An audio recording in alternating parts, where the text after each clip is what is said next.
coming up on this edition of Don't Panic, we've got some tech news, including news from Google I.O., Android M, Apple Android Pay, I almost said Apple Pay, so you caught me, and a lot of other googly news. We're also going to talk rumors around next week's WWDC event, and we have a few things around Windows as well. It's a great episode of Don't Panic, and we're going to get to it right now.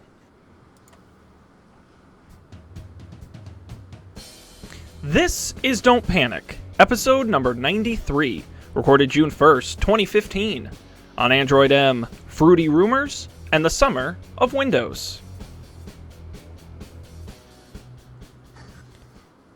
Hello, everybody, and welcome to this edition. Of Don't Panic, the technology podcast that should have its own developer conference. Actually, we might need one. I'm Sean Jennings, and I am joined by the instant Doppler and AccuWeather forecast of technology. They call for clear skies. It's Colby Rabidou and Dan Miller. Gentlemen, how are we doing this week? Good. I was smart. You know, I normally forget I wrote it down.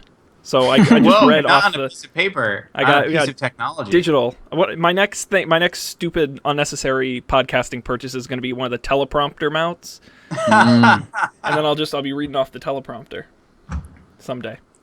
How are you guys doing this week?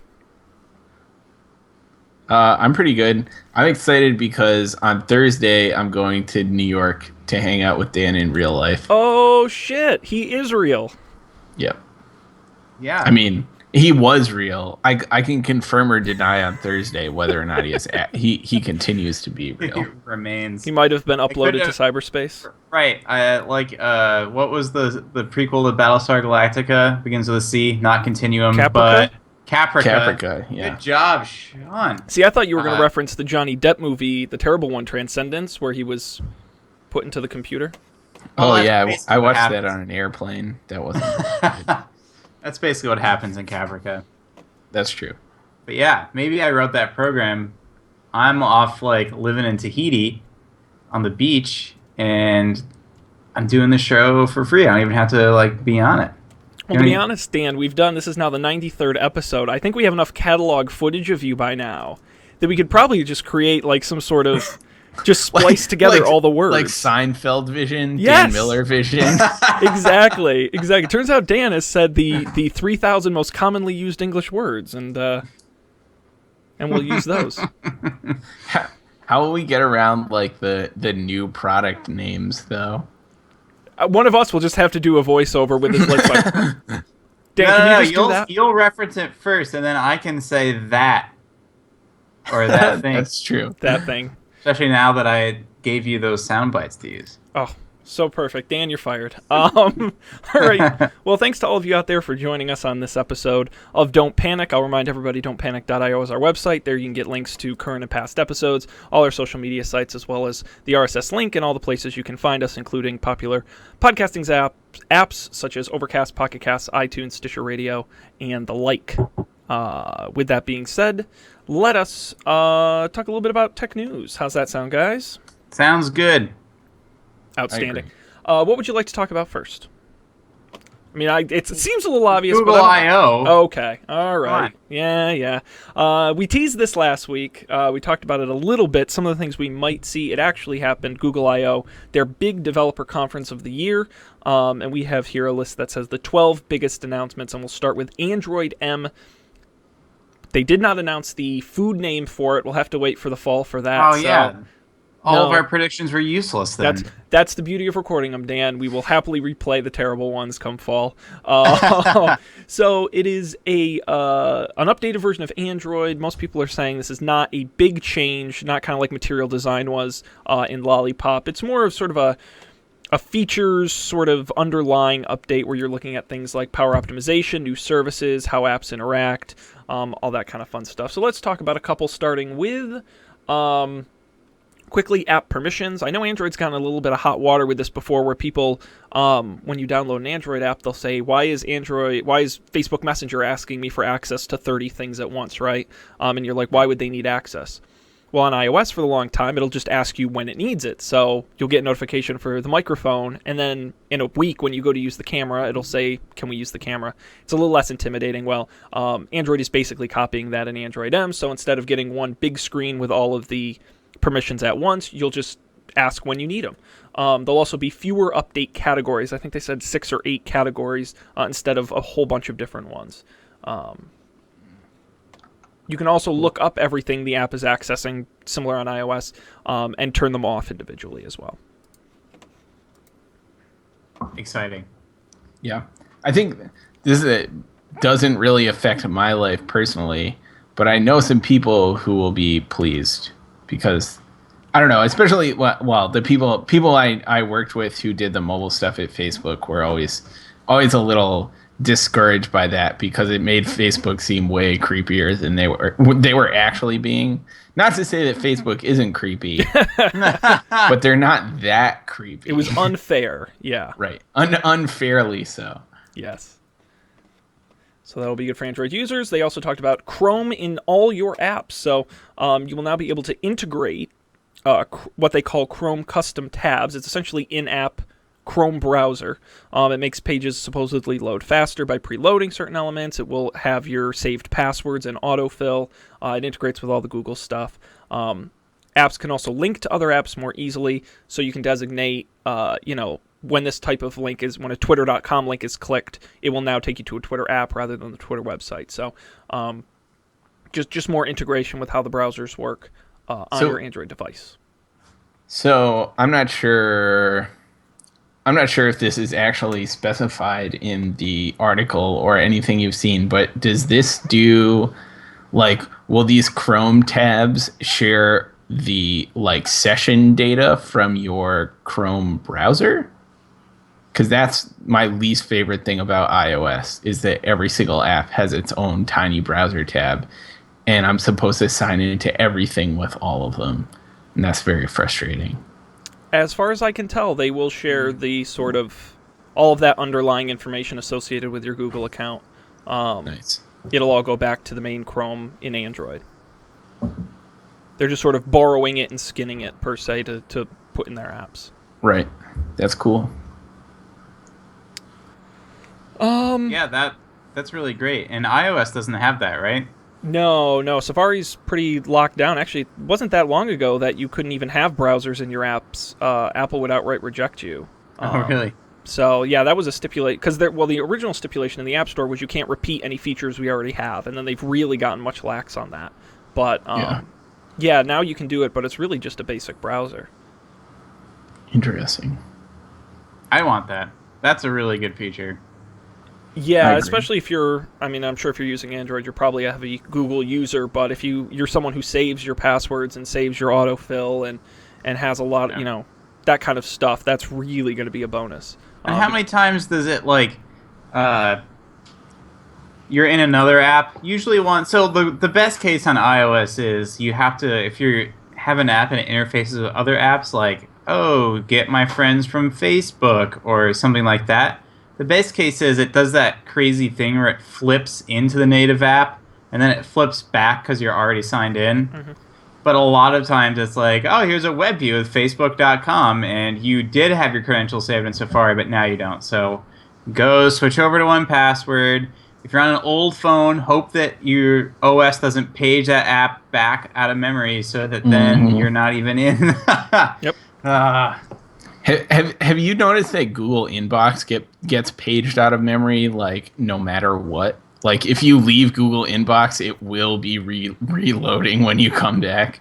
I have never used Google Inbox for anything for reals. Yeah. So I don't get any personal email I care about.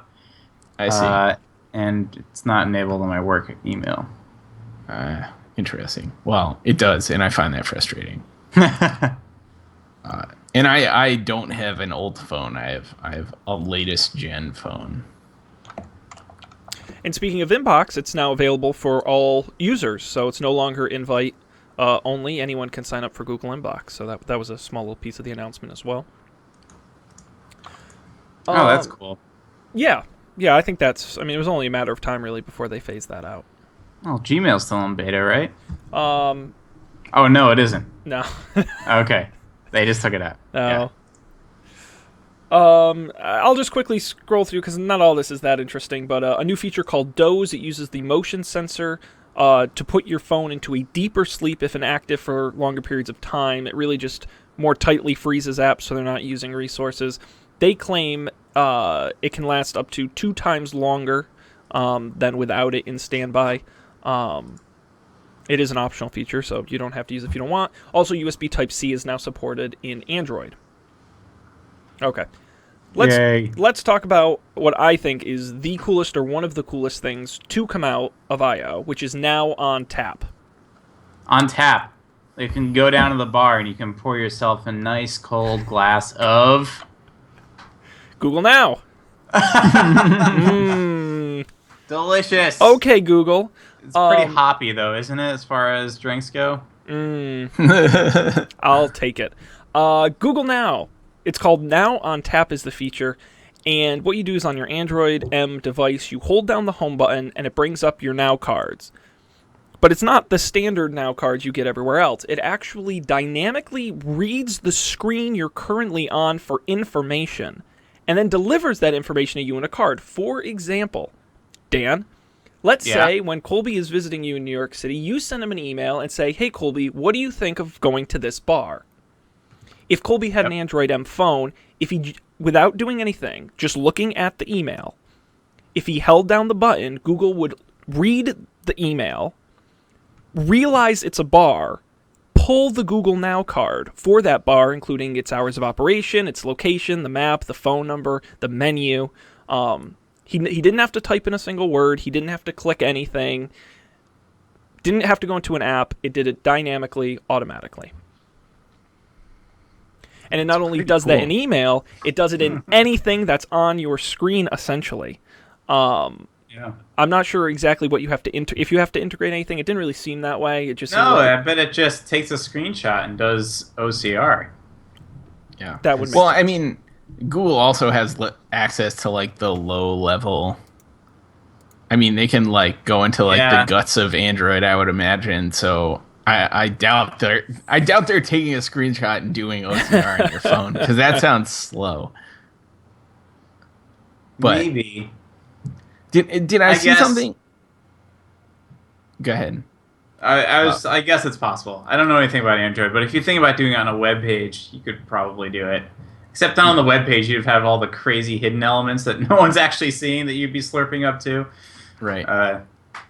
But I was gonna say, I feel like one of the articles I read about this at the time, like last week, mentioned something about them using this sort of thing to do like app indexing for the Google search engine. Mm-hmm.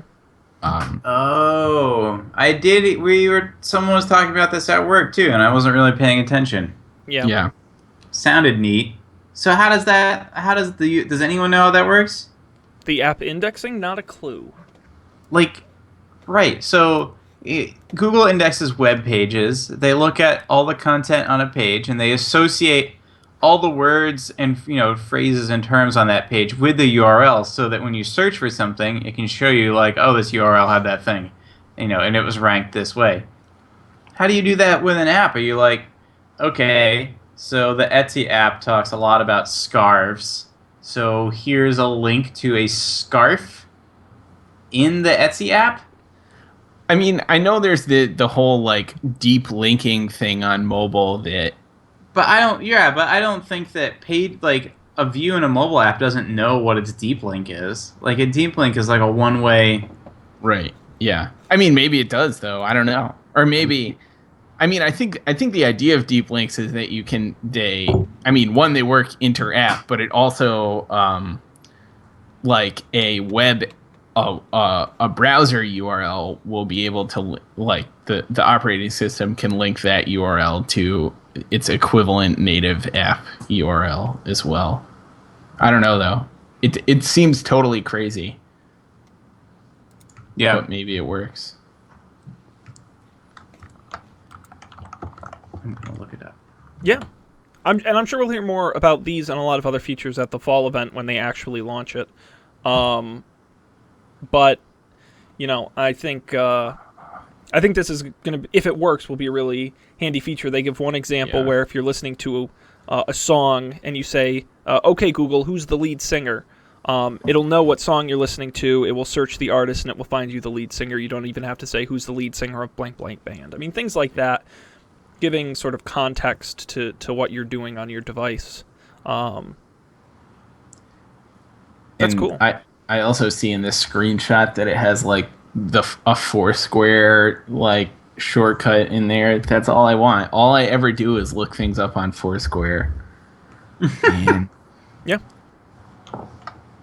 I might have to get an Android phone next. I'm telling you, I'm pretty darn impressed. The problem is there really isn't a good, and I think in the fall we'll see this, there isn't a good Android reference Nexus device by Google. They're still using, I think, the Nexus 5, which is okay. It's not a great phone, and it's old. Interesting. You know, now with USB-C support, I'm thinking we're going to see new hardware, and that to me is exciting. Right. I don't want an S6 running Android M because it's going to have a bunch of crap on it. I want the Google Play Edition, or I want the Nexus device, and they're rare. Definitely. Let's continue. We've got more to talk about. Google Photos. We've talked on the show about this before, about them maybe spinning it off from Google+. They did it. Here are the highlights. Unlimited number of photos and videos for free. Photos up to 16 megapixels, videos up to 1080p. You'll be able to organize them in a timeline. I don't know how that's a new feature, but I guess it is. Group them by locations using auto tagging. So what they will do is they will look at GPS information, of course, to try and guess where you were. But if you have a picture of a coffee mug, you can search coffee mug, and Google will be hypothetically able to analyze your photos and know which ones have a coffee mug in them. Supposedly. Now, there's I don't know if there's a Tumblr, but I have seen on Twitter mistagging and hilarious mix-ups and, weird guesses, but, you might be able to, one example they showed was selfie, which I think is kind of obvious to, if you look at it, you'll know what you're looking at, but that is one. Of course, sharing your photos and making collages and doing kind of the auto-awesome stuff Google Plus has been known for doing. This is available on Android, iOS, and the web right now. So no waiting on this. You can get it right now. It's pretty tempting if I took more pictures than I take. As someone who's like a little bit more into photography than most, but not, as nearly as into photography as a lot of people, the fact that you can't store originals because they're always going to be greater than 16 megapixels on any nice camera.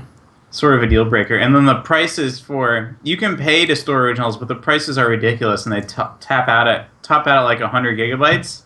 Oh, I see. Which aren't that many. Like, if each, I don't even know how big a raw image file is. It's big. It's like a couple of 100 megabytes. Right. So it starts to add up pretty quickly. Well, yeah, I guess that's a good. See, I had no idea. I have no idea how much a camera original would take up. So it's important context. And I think if Google were sort of, I'll play Mr. Google. Hi, I'm Sundar Pichai. It's nice to meet you. I like how that's Mr. Google now. Mr. Google.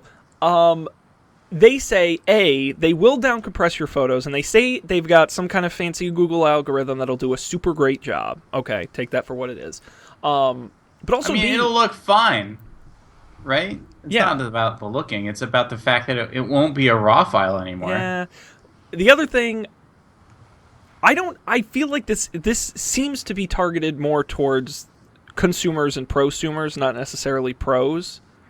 And maybe that's just a wrong perception, but I mean, I think Flickr would probably be a better option, or even some third-party thing that's better targeted. This is really, like, I use Dropbox now to sync my photos off of my phone, and I hate it. It's terrible. It does not work well. It's a pain in the ass, and I can never find anything. It's just a bunch of little squares of pictures I have to scroll through and guess. Like, right. I want... that's what I want, is just some casual thing. It automatically uploads them. I can type in a search and say Boston, and it will just show me all the pictures I took when I was in Boston. Like, that's what I want. Yeah. This is cool for that.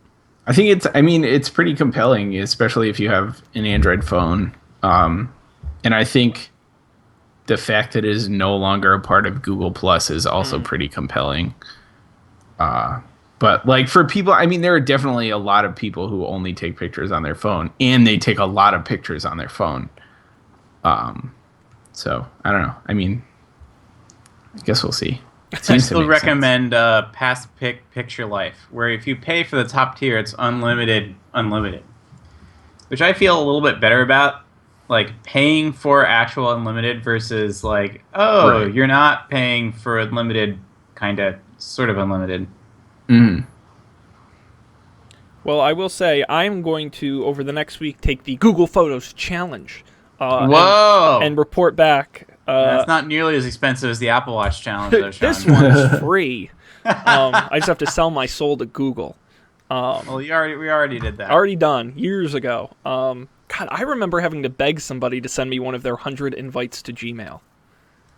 Back when that was a thing, when Gmail first was. Oh yeah, I remember that too. Because I really didn't wanted beg. my name at gmail.com. Did you get it? No, Oh. but I wanted it. I got it on Twitter though, so I'll take it. But yeah, so now I guess we are all owned by Google. Let's continue on. I'm going to skip some of this that I don't think is very interesting. Some updates to Android Wear. Most of these were already announced. Things like always on screens, which I don't know how they manage the battery life, but I guess that's a new feature. Apps always on as well. Displaying information in a low power black and white mode, including navigating with Google Maps. A new app launcher designed to make apps faster and easier to launch. And small updates as well. So we've talked about some of that on the show before. Nothing major or new around Android Wear. We did hear about Project Brillo, which we talked about on the show last week a little bit. The Internet of Things operating system built on what they call the lower layers of Android. Brillo is the operating system, and it uses Weave, which is a communication system that will let devices talk to each other over Wi-Fi and Bluetooth. Google will have a certification platform for Weave, which is separate from Brillo. You can use them interchangeably as you see fit. And Google hopes to see them on door locks, light bulbs, thermostats, and other type of IoT items. Developer preview coming in Q3. No announcement on when we'll actually see devices with this installed on them, but of course it will work seamlessly with your Android devices. Another Internet of Things standard. Yeah. Right? Yeah. I feel like we're in the awkward transition period where no one has succeeded yet, but everyone is trying. Couple of years still. Yeah, watches are in the same place right now too. Right. I started. Have either of you read anything by Paul Ford? His Twitter image is a floppy disk cartoon. He hasn't really. He's an editor. He was a book publisher editor, and he's also a programmer. He has some really interesting things. But he was on some podcast that Josh Topolsky does, which I haven't heard from him since he left The Verge, whenever that was. And they were talking about how like Apple's marketing for the watch is like super nebulous because no one knows what it's supposed to do. They're like, oh, it's the most personal device ever. Well, what does that do, right? And I feel like the Internet of Things is at the same boat, except maybe on the other side where it's like, oh, look at all the things that it could do. It's like, yeah, but none of these things actually happen. Well, I understand that these things are possible. Yeah. And it's like, it's very challenging to make the things you want to happen.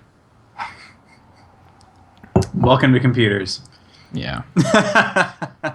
But it's challenging in a different way. Like, I'm used to computer challenging where you can literally do whatever you want. Like the tools are so generic that you can do anything. But right. I've had the opposite experience where like theoretically these are possible, but I don't understand how, and two, I'm pretty sure there's only one way to do it, and I can't figure out what the way is. Which is hard.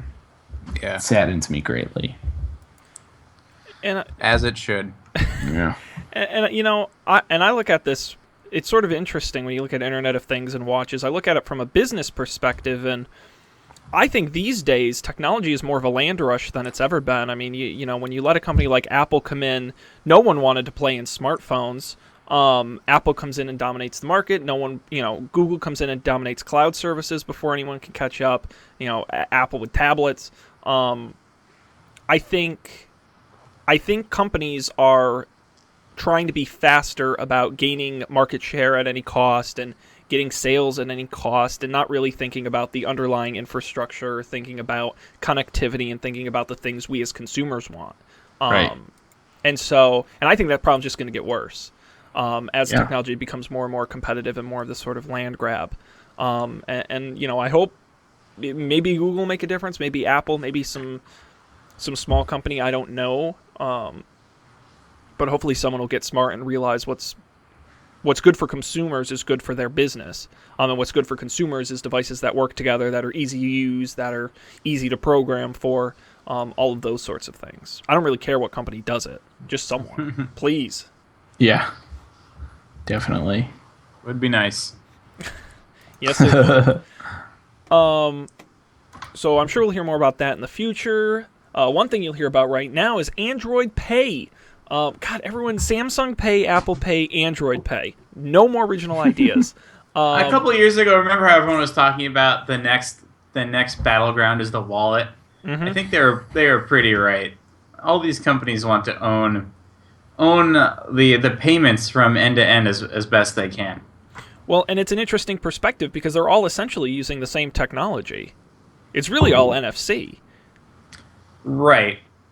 And why do they care, right? So unless Google isn't doing the same thing as Apple does, so I guess maybe one thing is they just want to have Apple Pay.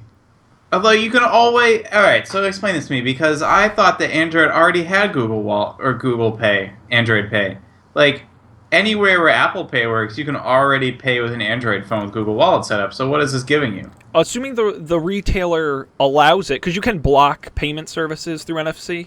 So if the retailer allows you to use Google Wallet, then Google Wallet worked fine. You could pay with it. But it works the same way as Apple Pay. So if you as a retailer support one, there's no real reason for you not to support no technological reason. No, this was the problem they had when Apple Pay worked at some stores and then they shut it off. Right. They have the ability to do that and still accept Google Wallet, but not Apple Pay. But Google Wallet worked. You could make payments with it. The problem is, A, the brand had no equity, and B, the app was, I read, because I'm not an Android user, was kind of terrible. And it was not a good experience to use, and it didn't work very well. And it didn't have... Go ahead. I was going to say, wasn't there also the whole thing where you couldn't do it on Verizon phones for whatever reason? Yeah, and that's a big difference, right? Google bought SoftCard, which was owned by the carriers, and now the Android Pay app is pre-installed by AT&T, Verizon, and T-Mobile on their Android phones. So, Google promises 700,000 stores will accept it, including Chipotle and Dunkin' Donuts.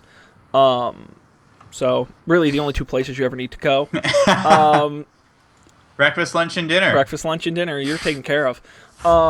It does work over NFC, running KitKat and higher, and Android M now supports natively fingerprint sensors. You'll be able to use your fingerprint sensor to authenticate payment as well with Android Pay. Oh, yeah, payment. So all major credit cards at launch, actually more major credit cards at launch than Apple Pay had at launch, by the way. It will also power in-app purchases similar to Apple Pay. When you do in-app purchases in Android, I've never purchased an in-app purchase in an Android app. It's Google Wallet. Can't you? Yeah, so I still don't get it. It's a rebranding. It is a rebranding. Oh, essentially, it's the exact same thing. Yes, with more There's support. Works with more things, and now we're calling it something different. All right, I understand. Yep. The one other thing I will point out is, let me see where it is in here, because I thought it was friggin' hilarious, is that Google has a hands-free payment option. Dan, how would you like to pay for things without having to touch anything. Anything at all? Well, Like, I don't even have to touch my phone? hypothetically. So they're calling it hands-free, and the way it works, let me see here. It's a prototype. They're going to start beta testing in San Francisco. All you do is walk into a store and say out loud the cool, awesome catchphrase, "I would like to pay with Google." What? And then Sean, you walk is out this- without having to touch your wallet or phone. Is this the 2-month late April Fool's episode of Don't Panic? Not even a chance. Oh my gosh. That's terrible. Yep. Now they're not. They're not saying in here how they. I'm assuming they use something like geofencing. It doesn't say in here specifically how they're going to know it's you. Bluetooth maybe. Well, could be a number yeah. of things. Right. With And if they're not a close high enough enough frequency. But with... No. 'cause Audio. No, NFC you can use at a distance as long as one of the, like, two parties involved is willing to expend enough actual energy to make it work. Mm-hmm. So maybe they just have like a giant parabolic dish sitting above the cash register, aimed down, Yeah. Or they zapping could- the money out of your wallet. You know, Google's been testing sending data over high-pitched audio that's higher than the human ear. But if you walk to a store, your phone could emit a signal, and the microphone at McDonald's could pick it up. I mean, there's a number of ways you can do this. But Dan, let me ask you: would you walk into a McDonald's and say, "I would like to pay with Google"? I would Periscope it for this show once, and that. Do it again. But So- I'd be touching my phone, so it'd sort of defeat the point. I'm too embarrassed to use Siri when I'm by myself. I don't think. Oh, it's funny because it's true. You're so right. Yeah. I use Siri all the time, especially with the watch now. Well, yeah. Great. Would you shout it into your watch? I would like to pay with Apple. No, not if I was like. And Colby hasn't even used Apple Pay yet. I haven't. No. I always forget which stores, and like they don't have any signs or anything. If there's like the little circle with like the Wi-Fi thing coming at it at an angle, you can use Apple Pay. Okay. Good. Yeah. To know. Walgreens. I know you can do it at Walgreens and Panera like Bread. and Panera, Their and watch. both of those are You have a places I've Panera been. Bread. Yeah. Yeah. I'm gonna have to do it. I just gotta power through. See, the thing It gets is, way so- awkward after the first time you do it. yeah. So the Panera Bread closest to me is one of the fancy Panera Breads that has this self checkout, which is delightful. But I'm not sure if those Hang on. the self checkout Self-checkout? thing. Yeah, it's amazing. It's the best thing How do ever. you get the food? They bring you the food, so it works the same way. You order the food at this terminal, and you take one of the table things, and you bring it over to your table, and by some magic, they know where you brought your locator, and they bring you the food. I think the magic is you just wander around the store until you see the number you're looking for. Maybe it is, but it's pretty great. It's very cool. Never have to wait in line at Panera.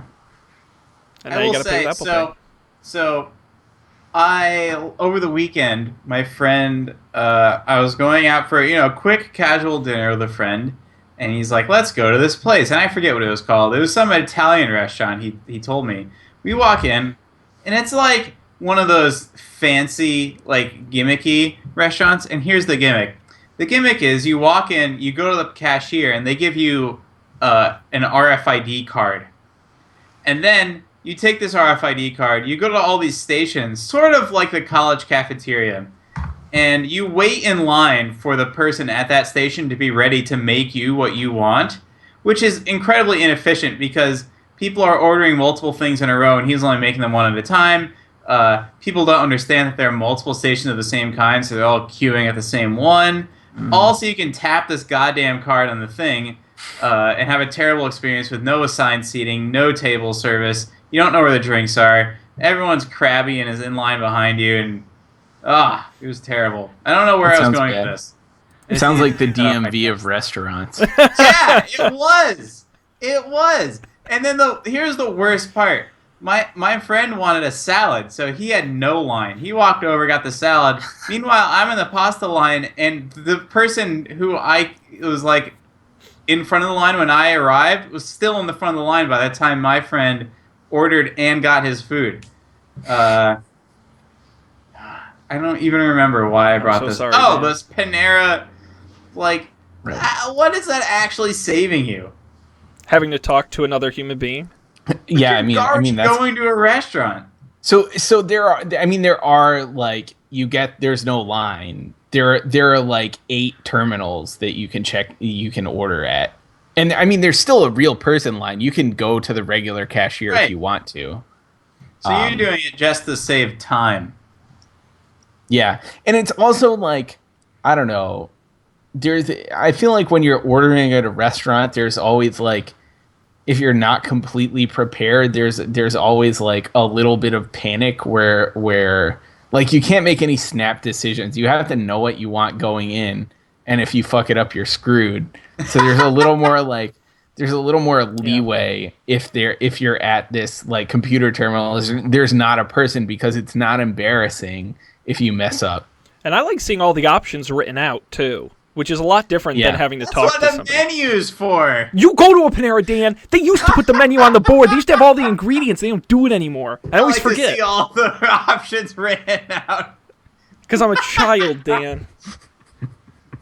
Oh man, it's been a long time since I've been to a Panera. Apparently, this shit has changed. I've never. So the Panera I'm talking about is the only Panera I've ever seen that is like it is. Like, I've never seen this at a different one, even in recent history. Mm-hmm. Like, most of them still work like every other Panera, but Colby we got this fancy Panera one, I guess. Yeah. And one other quick thing is, as we're talking about embarrassing payments, I got my coin card. I got, and I've used it twice and had an opportunity to use it about 20 times and have been too embarrassed to pull it out because I used it at a gas pump where you just do it yourself and whatever. I gave it to the guy at McDonald's. And he was like, "Whoa, what's this?" Like, it's one of those digital credit cards. Wow, that's neat. And he just swipes and hands me. But I'm like, I don't want to. I'm too self-conscious. Like, I'm really afraid I'm going to hand it to somebody and they're going to like, this isn't a real credit card. You can't. Because it really does look like terribly fake. It works, but it really looks illegitimate. Are you going to show it to us later so we can see how illegitimate? I don't have my wallet on me. I'll make it my pick next week. And you know what? I'll do the Google Photos challenge this week, and I will do the actually buy things with it challenge. Cool. Oh, actually buy things with the coin and like hand it to a cashier for them to quiz me about. We were sitting around last week in the hotel and playing with my Apple Watch, and someone was like, we were talking about pressure cookers, and I was like, my friend really sold me on buying a pressure cooker. I was like, wow, I can do so much. And then he was like, you should just buy. What do you do with a pressure cooker? Are we thinking of the same things? Maybe I'm calling it something wrong. You mean like a Dutch oven or a slow cooker, like a crock pot, like a toaster oven, like a magic bullet? What are you? I've never heard of anyone using a pressure cooker, and I've heard of them being used to make bombs. So I don't mean to be like dismissive. Now, normally I'd be concerned because you've said the word bomb twice, but we know the NSA is not listening currently. So I am perfectly fine with this. We don't. That's right. We don't have to follow the law. That's exactly right. Anyways, it's this thing. It was like $80. Maybe it wasn't called a pressure cooker. Steam something, maybe? It's not a rice cooker. It looks like a rice cooker. It's not. That's why I'm pretty sure. It might be a pressure cooker. I think you're thinking of a pressure cooker. Yeah. So, and there's a feature on the Amazon Apple Watch app where you, like, it looks like you can buy something if you speak your search into it, click on an item, because it's the only way you can search, and then like click the buy it now button. But I couldn't. I was this close to doing it just to be able to say that I bought something on my Apple Watch, and I have to enable like mobile checkout in my app, and I could not figure out how to enable mobile one-click checkout. So Amazon lost an $80 frivolous purchase from me. Dan, be glad, because once you have mobile one-click checkout enabled, you buy a lot of stuff. Aha! Oh my god, if I had an Apple Watch, oh my god, I would buy so much stuff. Be like, all right, buy me a coin. All of it. Buy all of it. Quickly, I think just one more thing on Google. Just HBO Now is coming to Android. I don't think that's a surprise, and there's no firm release date. Probably when Apple's exclusive runs out. Of the exact date of that, we don't know. Before we switch, and speaking of like streaming video, could I go on a quick like 1 minute tirade? Colby, I would love nothing more than that. Okay, so 1 minute go. I was looking at The Verge, and it has the next story is like Netflix is testing ads for Netflix original content on Netflix. And I got one of those the other day. I've never been angrier in my entire life than I was when I got a fucking ad on Netflix, and I had to figure out how to like get to the damn skip ad button. Like, one, you can't do that to me, Netflix. And two, I'm going to watch every single Netflix original content show anyways, because they've all been good so far. So tone it back. I'm mad. Wow. Yeah. So HBO Now does this all the time. Yeah. I mean, I'm fine. Like, HBO has been doing that since I had HBO. So, like, that's fine. But Netflix set the bar already. Even on, if you watch cable Netflix, they have house ads before a lot of their shows. Like, there's a house ad before Game of Thrones every week, and I watch it on cable HBO. Oh, you mean cable HBO? Yeah. You said cable Netflix, and I didn't. Oh, yeah. understand. You didn't hear about that? No, I missed it. One thing it was just very jarring. And one thing I will say is that because this story blew up a little bit just today, and Reed Hastings went on Facebook of all places, and he wrote, "No advertising coming onto Netflix, period. Just adding relevant cool trailers for other Netflix content you are likely to love." So take that for what it is. But I agree, it is difficult. People don't adjust to change. Anytime anyone, not that I'm dismissing you, Cole, because I agree with you to some degree, but I think back to every time Facebook made a small change to its interface. Timeline? Yeah. Oh my god! Like, you know. Yeah.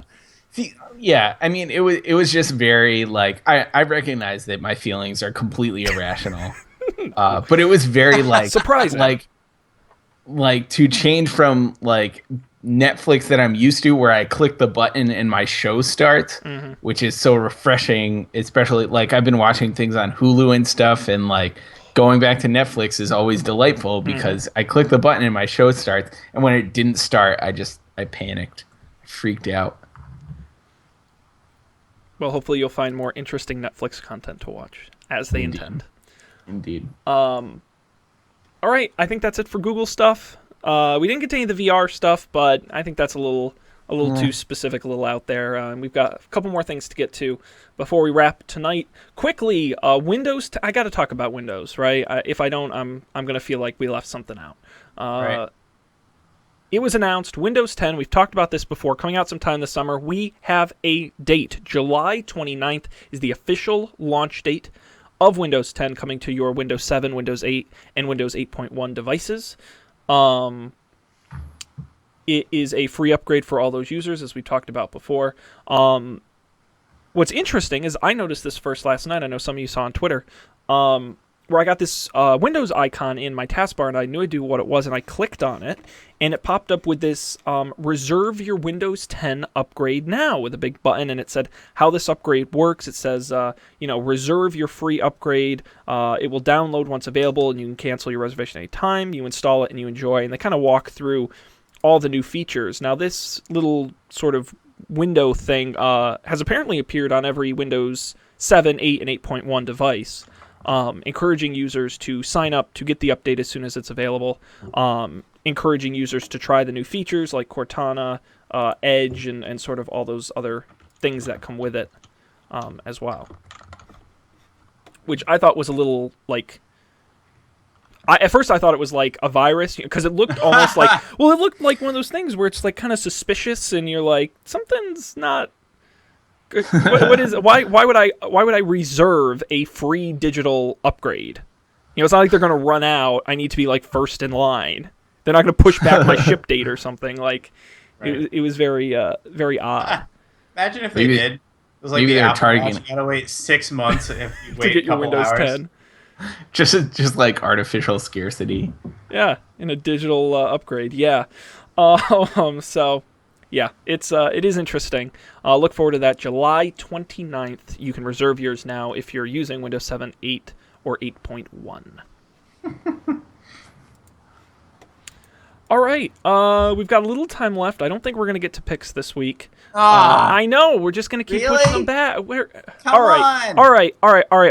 Hey, hold your horses, Dan. We can skip WWDC rumors and go to picks, or we can do the WWDC rumors and not do picks. You have your choice. I'll give you the choice. You can have the choice. The choice is yours, but we do not have time for both. We should poll our listener.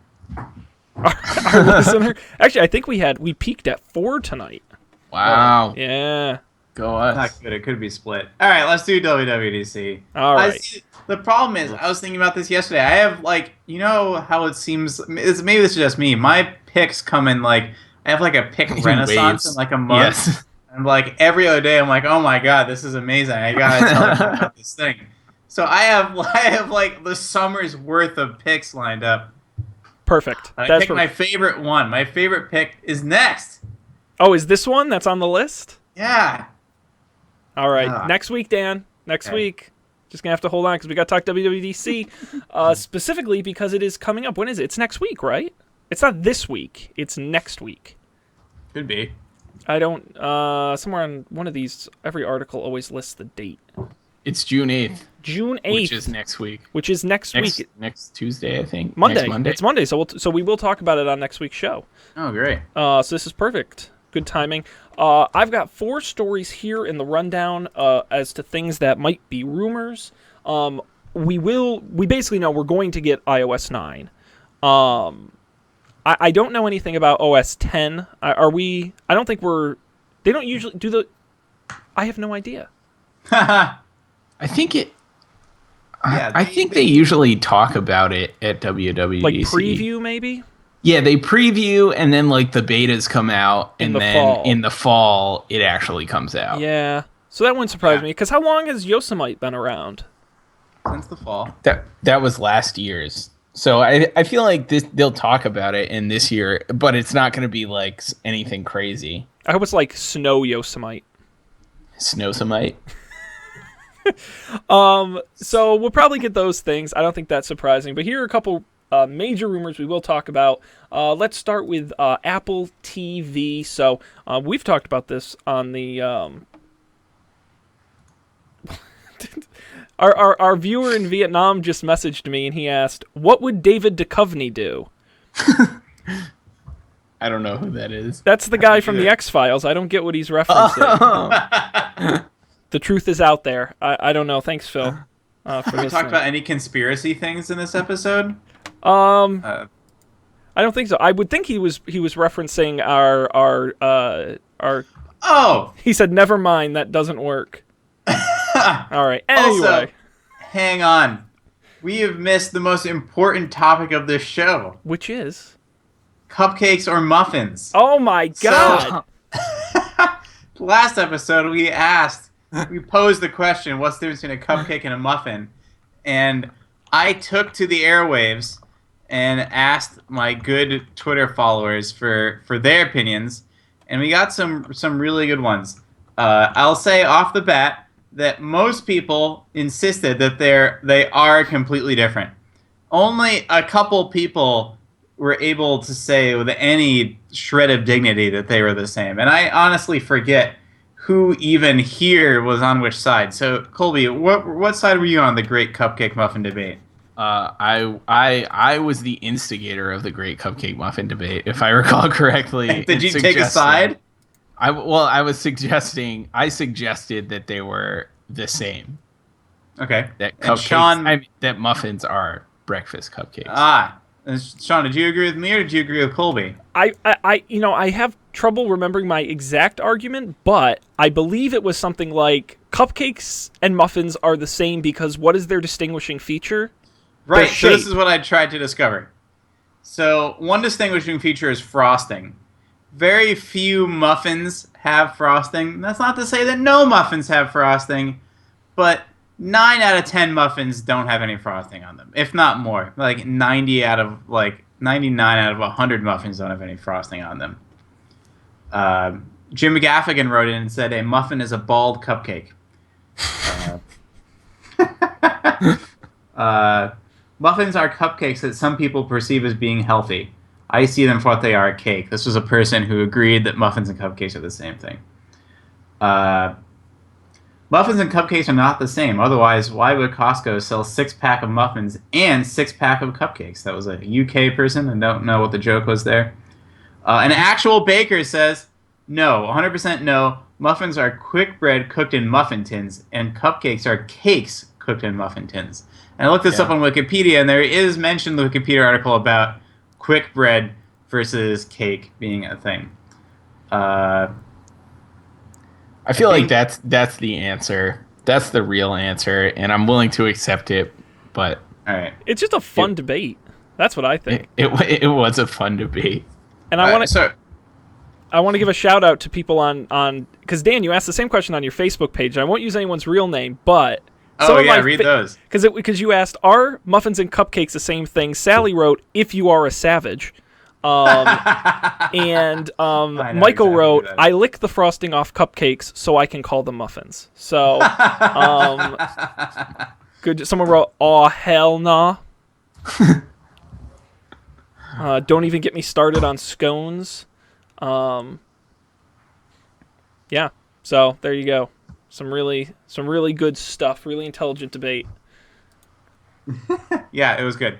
So, anyways, I'd like to hear this discussed on the Goldilocks show. I think, well, we had our big breakfast discussion. I wish we had done it before then. Right. I think we were generally pro-muffin, but I don't know about cupcakes. We'll have to do that. Dan, this week we are talking about oceans. Oceans. Matt picked it. Literally anything to do with the ocean. Can you talk about the Titanic? I will write that down. That is a great suggestion. Yes. Actually, did you see the recent XKCD bracket comic? Oh, yes, where it was all the similar... You should do that. You should go through each matchup and decide the victor. Between the ocean thing. Maybe the ocean's not a good... But yes, we need to do a bracketed thing. No. Have you seen this comic? Yeah. Oh, yeah. Use the actual comic. Yeah. Yes, that actually is a really good idea. Oh, man.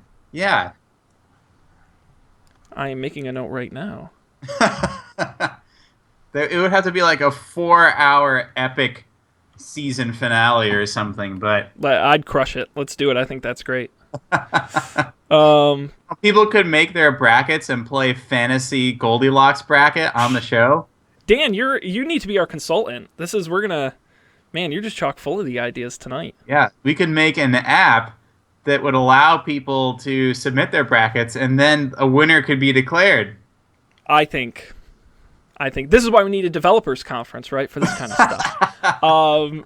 Brilliant. Anyways, WWDC, which, by the way, that's what Phil was trying to reference, was WWDC standing for what would David Duchovny do, and then he realized that didn't make any sense.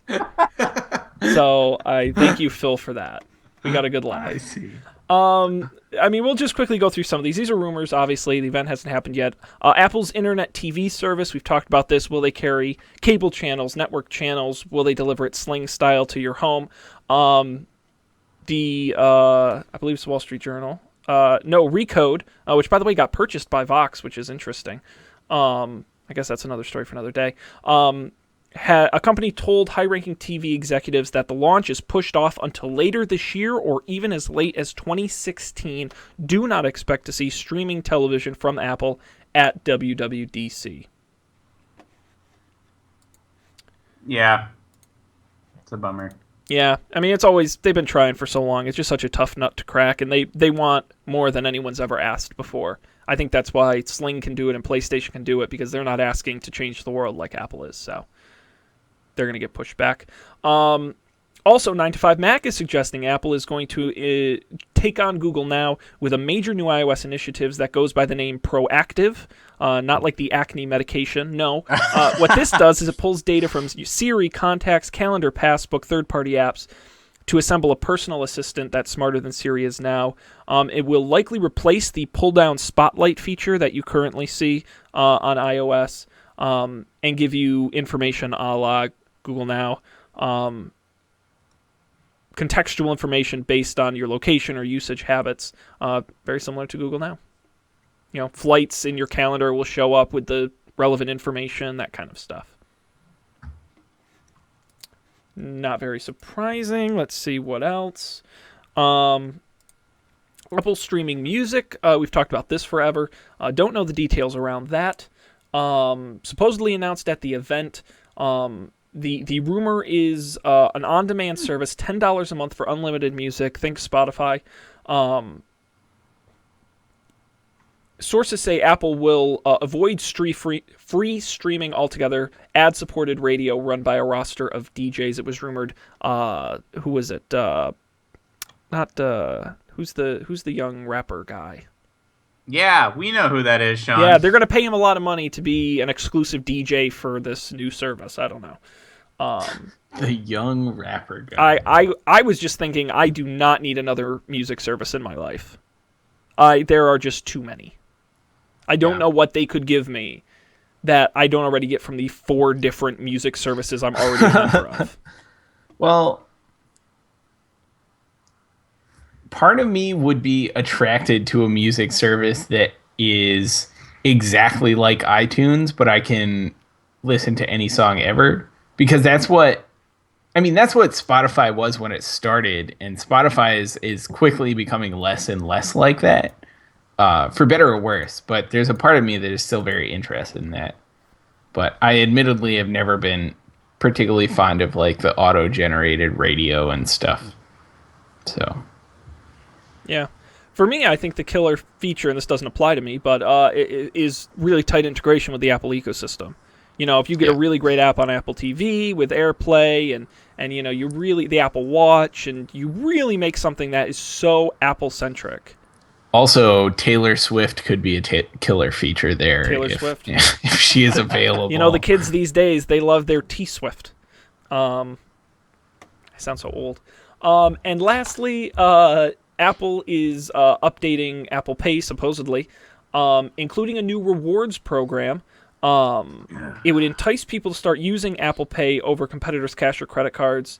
We don't know how, and we don't know how it would work. But that's what the New York Times is reporting. So some kind of rewards feature included in Apple Pay moving forward. I would be excited about that because I always end up taking rewards cards out of my wallet because there's too many of them, and then I never use them again. Yeah, they're a pain in the ass. Especially if they could do like the your coffee shop and you get the 9 cups and you get the 10th free. I always take those out. Oh yeah, there's no room for that stuff. I know, but I want that 10th free cup. I barely have room for my Walgreens card.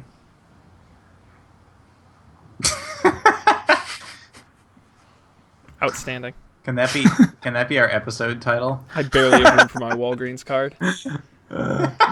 Really screams tech podcast. Outstanding. All right, gentlemen, anything else you would like to talk about before we close? Any thoughts on WWDC before it happens? Any predictions? Any suggestions? I have a prediction I'm going to make, and these always work out well for me. Right. And spoiler alert, it's the same prediction I've made at least 3 other times. Wow, I don't even remember it. Oh, you will. Apple will announce with iOS 9 multi-app windowing support for a big iPad. Yes, they're finally going to do it. iPad Pros. Every year I say they're going to do it. This is the year. What do you think about this? I don't know. I guess they probably don't. They don't usually do hardware in the spring, right? No. At WWDC? No, very rarely. Because I was gonna say Force Touch iPads. Oh my God, with like Wacom style, where you can really do art on it with the pressure. Oh. Well, I was just thinking like the click, the fake click when you touch it. Mm-hmm. Like I would buy one of those immediately. I have been. I have this Magic trackpad. I know that Colby hates this. No, I have a Magic. Oh, you hate the mouse one. I hate the mouse, the Magic Mouse, because nothing about it is magic.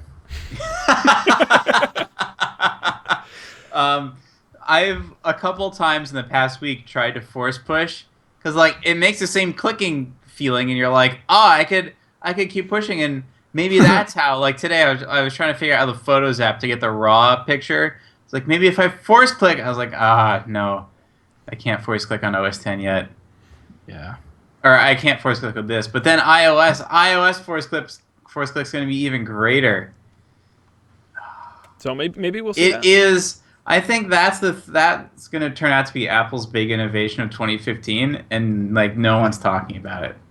Well, but I think it's early, right? What is it? Probably late July, early August, in anticipation for an October event. I think the rumor mills will spin up because that's what else. What else is there?